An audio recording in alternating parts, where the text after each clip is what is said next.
Welcome all my lovely goblins and ghouls of the internet. I am Hanyo, your Demosinophile, and we are back once again with the Anne Rice universe, the TV show version.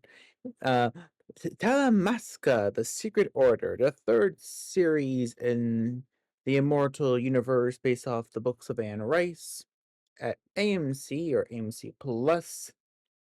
Episode two is called. Darn, I forgot the name of the episode. Season 1, Episode 2, A Wilderness of Mirrors. Now, in the first video, I was very positive about the episode. I thought it was mostly good. I see a lot of the potential for it to be not as great as Interview with the Vampire, but at least better than Mayfair Witches. And basically that's what it is so far. It's still in episode 2. All right, I wrote some notes down to help me put my thoughts together. All right, in the beginning episode, we open up on the police investigating Salamad's, the agent we saw die in the opening of first episode 1. We see she sees them investigating her death.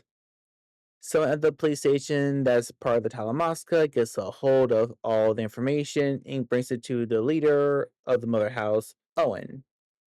And then we see him deliver that messages, deliver all that stuff to the vampire Jasper, who's like, okay, they are not investigating, but that's pointless because Helen or whoever are part of the Talamasca is just going to send somebody else to investigate.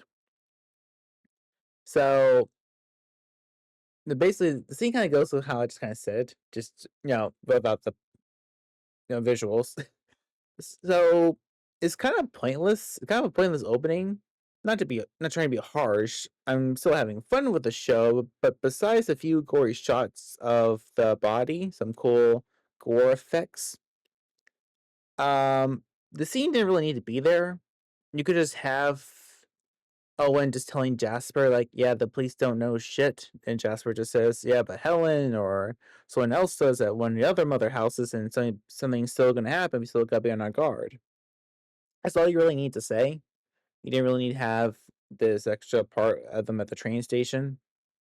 So there is a line. There is a line when one of the detectives and the forensic people are going through the stuff. They find Silly Putty at the crime scene or murder scene, whatever you want to call it.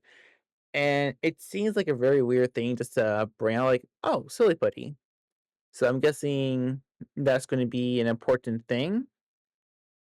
Oh, no, because think about it, she used something to stick the files, the stuff that she stole, like, to a playground, so maybe that was Silly Putty, but unless those police officers are gonna come back later in the episode, or that they're gonna figure out that the Silly Putty was used to hide the files or whatever someplace, you didn't really need to have this scene there, you could have replaced that with something else.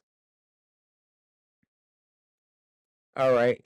After guy gives an alibi to his job or would be job, that why he has to go away for a bit. And we get this cool, decent montage of all this spy stuff of guy having to learn like a year's worth of training in a simple week. It's kind of nice if you like spy stuff. You see him get these cool little glasses that allow him to read documents on his computer while everybody else just sees a weird screensaver or something. And what gets me is how naive they're making Guy. Because at the start of the scene, he lays down all these conditions that Helen can't lie to him, that she can't pull this or that on him, and blah blah blah. Basically, saying, trying to give himself all the control he needs to do all this. That he can walk away whenever he wants to. But come on, boy. You're basically working for a mystical shield. You ain't leaving unless they say you are. And besides, we still don't know a lot about Helen. She seems so far to be a normal human, but far as we know, she does have mystical powers. She does say she was trained to resist mind reading. Maybe she can mind read her own. Maybe she can push people to do things that they normally wouldn't do. We don't know that because we keep seeing it was in the first episode, but we see like in the promotions and the opening credits that Helen has a twin, unless we think it's her. She has a twin, and we see those twins going through some kind of testing. So yeah, she does have some kind of gift. We just don't know what it is.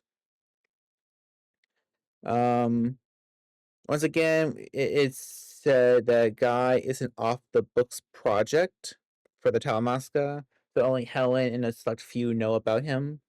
Once again, why is Guy a special case? Why is he an off the books project? Um, I'm gonna guess that maybe Helen is his aunt. That maybe that his mom, like Helen, and his mom are sisters because the whole thing with the twin, we keep seeing the imagery of Helen when she was younger with her sister.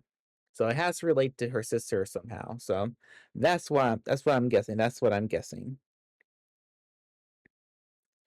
We get this scene that feels kind of pointless unless this character comes back. So Owen or Owens, the leader of the London Mother House, is having a meeting with this tech guy. It turns out Salman or Salome, the agent from the first episode, she stole his clearance card while they're out dancing at a club, and that's how she was able to break in, and get all that stuff. Now Owens, he's pissed, but understandable. Instead of firing the guy, he just demotes him a rank. Now this pisses the tech guy off, who starts saying the London branch was like a family until Jasper. He doesn't know about Jasper until Jasper started running the ship. Okay, so wait, one, why was this scene needed? I'm pretty sure nobody cared how Salmad got access to those files and stuff. And second, Owens is actually being a reasonable boss. I don't see how this is supposed to make him seem villainous. How this is supposed to make us hate him or be like, yeah, he's a bad dude. No, it's kind of it seems like a decent he seems like he's doing a decent job so far. It doesn't really show anything. Like they're just saying like, look at all these security cameras. People are watching us. Um, my guy, you're a part of an international spy agency that keeps track on mystical creatures, and your agency has been around since the Middle Ages. It'd be weird if there wasn't security cameras. All right, so Helen gets Guy a job at this little strip joint. It's placed next to a phone booth that's where he's suspecting a dead drop to get his missions from. Besides being a silly little scene, because it is kind of funny, it's just him walking up to this little dirty, greasy strip joint. Is like, yeah, I'm supposed to work here. He's passing out flyers like, girls, Asian girls, Russian girls, blah blah blah. Come see. It's kind of funny. We do see someone. We just see a POV of a camera taking pictures of guy. That's kind of interesting. But it's kind of obvious. Like the next two scenes later, and also just more proof of guy being dumb. So he buys a computer and he tries looking up his mother in the Talamasca database, only for an agent from the New York branch to immediately message him like, "Hey guy, what are you doing?" I mean, dude, do you not think Helen would have someone monitoring your account? I mean, people, some people just get weirded out searching things up online. Why would you think they'd be monitoring their database? All right, so now it's nighttime. Guy goes to a pub for dinner and he meets this girl called Kevis, which is very interesting. I never heard the name Kevis before. I don't know if it's made up for the show, if it's real. It's neat. It's nice. And it's a cute scene. It's actually a pretty cute scene. It feels like a generic meet cute in a romantic show. Until she opens her bag and we see this old thick book in their bag. And the camera cuts to it twice, so we know it's important. Kevis also has a camera, so theory. I'm guessing she's a witch working for or against the Talamasca. One of the two, or maybe both. 1 second. Sorry, I had to step away for a second. Not like you would know. I just recorded the I paused the recording. All right, so after that whole meet cute wannabe, guy heads to a nightclub that Kevis invited him to. They dance and have a great time. This girl comes over, and it seems like she's trying to steal Kevis away from Guy, but all three of them start dancing, start grinding, start kissing each other, and just having a fun time at a club, which I don't, I, I'm not sure what that's like, but you like it. The mysterious, sexy stranger tells Guy, "You're in so much trouble," and I still not exactly sure if that's supposed to be a threat or a warning. Like maybe she's a member of the Talamasca who's trying to help him, or maybe she's a London House and she's trying to kill him, put a curse on him. We don't exactly know. Then we cut to a surprise sex scene that I didn't think we were gonna get. Guy and Kevis, just them, they're going at it.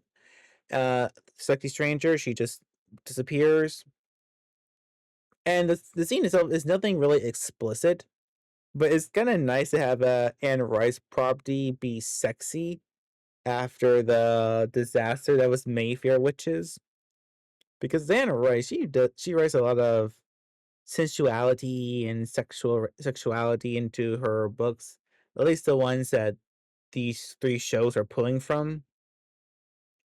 And Mayfair Witches has the second and third book have a lot of questionable scenes. I'm not gonna lie, I'm not gonna go into it. But the book itself was a very sexual book, and it feels weird that season two, even season one, removed a lot of the eroticism from it. And even in Interview with the Vampire, where they don't really have a lot of sex scenes besides the one from episode one, they do still have a lot of sensuality. There is an erotic undertone between the characters who are romantic with each other. I don't know. I'm not sure where I'm going. I'm just glad that the show can embrace the sexy, because we got none of it in the last season from Mayfair Witches. And during sex, Kevin says she's breaking all the rules. She's not really supposed to do this. So that is confirmation that she is involved with the Talamasca somehow. And besides watching the scene, it's doing too much. It's doing too much, because showing the book in the diner or the pub was just enough hints to show that, yeah, she's connected to this somehow. We didn't need her to actually say it. It's kind of beating you over the head, especially when especially at the reveal, especially with the reveal at the end of the episode. So the next day, Guy, he has to rescue his dead drop. He finally gets the dead drop, and he has to decode it. Has to go over to the decode location and pick up his file, pick up his mission. So Owens is having dinner with his creepy assassin dude nicknamed Archie. Guy's only job is recon. He's supposed to listen to their thoughts to get an understanding on what's going on. Only problem, Jasper shows up and Guy doesn't know him. He doesn't know Jasper, just know he's a vampire. So I thought this was going to be a long scene, like a long probably back and forth. Like Guy has to really put his powers to the work, because how his powers are betrayed, especially in episode one, he doesn't really have a lot of control to them. Like it's not like vampire mind reading, or the mind reading Moya, or her name was Moira, did in Mayfair Witches. Like, their mind reading seems like they have to focus in on it and let their minds be opened. Well, a guy's mind is like it's like a radio. He just gets all kinds of information. So I thought the scene was going to be like him really focusing his powers, and we will listen in on all their thoughts, and we will get a big understanding of what's going to happen in the next few episodes, what the real main goal is. But no, we don't get any of that. We get nothing. We get no information. We just cut to the end of the dinner, and Jasper catches Guy looking at them, but we don't know exactly if he knows he was reading their minds or he was just watching them. Owen thinks that he just know how he's gonna get the mother house, Amsterdam off his back to allow whatever's supposed to happen. Like, we learn nothing. This was a great setup for a potentially good scene of just us learning about the villains and their main goals. But no, we get nothing. It's very kind of pointless. You can almost skip this whole segment, and nothing will really change throughout the episode. Next is probably my favorite part of this episode. So, Guy follows Archie leaving the restaurant, and the fact that Guy, a dude with little training, is able to not get detected by a seasoned hitman is beyond stupid. It is beyond stupid. But I do love the cinematography in this scene. There's a great use of shadows, putting the camera low to the ground in awkward places. It creates this very noir feel, and I kind of wish the whole show had that. I mean, the show does have a whole spy vibe, like a cool spy thriller, but I kind of think like a noir thriller would have been much more appropriate, especially going with the shows, because we got a vampire show that takes place in the past and the present. Mayfair Witches was all his faults, does have that New Orleans gothic feel, or at least the look of it. So it'd be kind of fun if this was like a more of a noir show. No, yes, I think so. Okay, so Guy, he sees Archie going into this building, and we can hear him fighting with a woman. And Guy has to work himself up to go and help out. Now, this is the moment that might turn me against Guy as our hero type character, because he didn't look scared. He didn't look like he was holding himself back from helping the person out because he was scared. He looked more annoyed, like, do I have to go help her? Maybe I should. I don't know. I don't like He looked more annoyed that he had to go help than wanting to go help or being compelled to go help because it's in his nature. Now, I don't really blame the actor or even the writers, because when you go to the behind the scenes thing at the end of the episode, they say that's what their intent was, that he feels like he needs to go help this person out. I'm going to chalk it down to bad direction. So, I know, because this is a weird choice, because we're supposed to like and relate to Guy, but here he just feels like, "Ugh, I have to help somebody. God." Guy, he gets into the apartment, and once again, I'm loving the visuals, loving the use of darkness. Guy finds Archie on the ground. His neck is slit in the other room.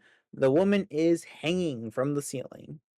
And I love the shot of the hanged woman, because when you first see her, she's completely covered in shadows.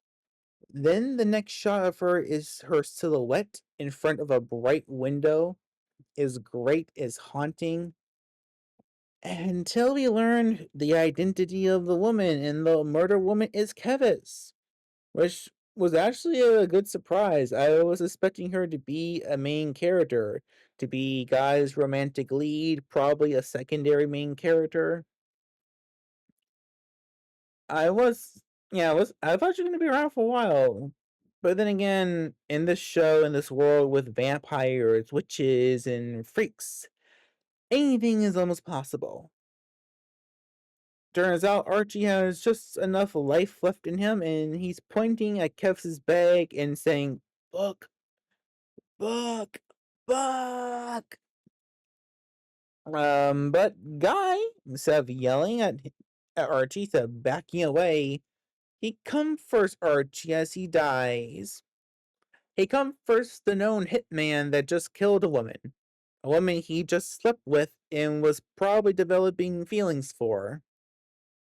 Now, to be fair, he just found a dead body and watched a man die in front of him, so he's probably in shock. So he just scrams and he doesn't even think about checking the bag. He just leaves the bag in the book that's probably the 752 or whatever it's supposed to be called is left in there. All right, so also yeah, also the thing I forgot to mention, how exactly that squabble go? Because in the outside we see the silhouettes of Kevis and Archie. He's yelling and pointing at her. I think he throws her against the window or something. Then the lights go out because he is sitting on the floor next to the like a good like foot or so away from the room where she's hanging. He's on the floor, his neck is slit, and she's hanging. So how did that happen? How did that happen? Because even if he, because if she cut his throat, how did he hang her? Or maybe he hanged her, but she had time to cut his throat. But with how deep it looked, how did he get so far out of the room? And the door was halfway closed when the guy got in there. So how did any of this work? Was there a third person in the room we just don't know about yet? I'm gonna say not gonna say this is the flaw just yet. Maybe this is done on purpose. Maybe this is a part of the mystery. Maybe they want us to think there is or was a third person in that building before Guy walked in. So trying to be and trying to get positives here. I'm trying to get positive here. It's probably something good. It's probably something good. Yeah, but my whole thoughts of the episode as a whole, not as good as episode one, but I am liking a lot of the spy stuff. I am liking a lot of the not a lot, but there is a lot of good well, there's lots of good use of cinematography here that it tickles my fancy. I like it. I like it. I'm starting to like Guy a little bit less as our main lead because he really does feel really incompetent and stupid, which you really think he shouldn't be because he is like he's supposed to be like a lawyer. He graduated from NYC law. Do you think he'd be like a little bit smarter now that he has some time to adjust to the supernatural world? Right now, he's still just doing lots of weird, dumb stuff, which would mostly be fine if he was just a regular guy that's thrown into the situation. But no, he's supposed to be very smart. He's had these powers his whole life, but he still doesn't know how to control them, even just a little bit. Or then again, his control of these abilities seem to sway. Because in the opening episode of season one, episode one, no, it's not the opening. It's like when he's in the waiting room for the meeting, and then when he's going on the streets, he's in the streets of London for the first time. He is it supposed to be London? I'm not sure exactly where it's supposed to be. I forgot. When he's in those two scenes, it seems like he can't control his telepathy. Like all the information is just coming at him. He can't block it off. But in other scenes, he seems to be able to turn it on and off pretty easily. Some scenes, it shows that he's not bother by being in rooms of people at all. I don't know, I just wish there was a little bit more consistency in how his powers are a hindrance to him, because sometimes it seems like they are, sometimes it seems like it's not. I just wish that there's a little bit better consistency there. In terms of the overarching mystery, it's I still not necessarily sure what it is. If you're guessing that this is supposed to be like a prelude to future seasons of other shows, maybe it has something to do with those who must be kept. Maybe it has something to do with Raglan James. I know Naughty Librarian has a fun theory, but I'm gonna let her have her. I'm gonna let her have that. I'm not gonna discuss that here. So we don't really have a good idea what's happening. When we do, we don't. The show is only 6 episodes, which I thought we were gonna get 8 episodes, but no, we're only getting 6 episodes, which makes the 2 episode premiere more baffling because we only have a month of the show, and you think they want to kind of stretch it along to help sate people till the vampire Lestat comes out. But then again, what do I know about running a TV channel and streaming service? What do I know, huh? What do I know? Yeah, for a show that only has 6 episodes, you think we get a lot more plot in here. I don't know, because I'm scared that if we still keep taking our time, I'm scared like the last 2 or 3 episodes, it's just gonna be nothing but heavy plot just shoved in there. I don't know. Maybe once the show has all been released and we can watch it in one day, maybe it'll flow a little bit better, like a 6 hour movie. Who knows? Who knows yet? But yeah, Talamasca. I'm still I still have hopes it's gonna be a good show, but those are starting to wonder. Those are starting to wonder. But yeah, that's the end of the video.